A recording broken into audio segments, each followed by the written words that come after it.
Hello everyone and welcome back to the channel. For today's video, I am going to teach you on how you can add an animation in Google Sites. So, without further ado, let's begin. First, go to sites.google.com and log in to your Google account. Once logged in, you can either open a recent site that you have been working on where you want to add an animation, or you can either start a new site or a template provided for you by Google Sites. So, I'm going to click on one right here. After that, we're going to go to the right corner and click on embed right here, as you can see. And then we're going to go to embed code. Now, where are we going to get the HTML code that we're going to use for here? So we're going to open another tab and go to app.lottifiles.com.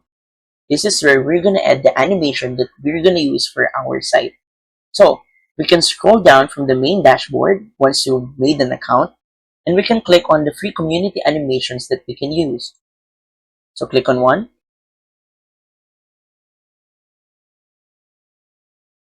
So you can see this is the animation. After that, we're going to click on Asset and Embed, and then we're going to click on Save to Workspace. Then we're going to save this animation in any folder right here.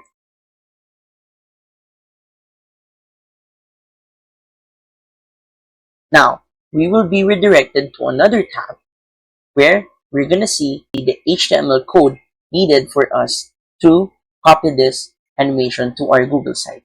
From here, we're going to click on this button right here. And after that, we're going to enable Asset CDN.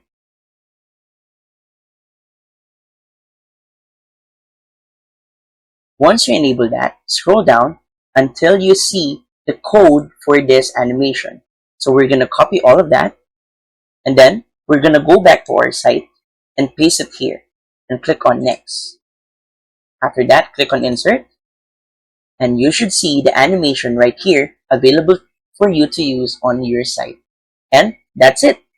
So, if you find this video helpful, please don't forget to click like, share, and subscribe to the channel for more helpful video tutorials. See you in the next video. Bye!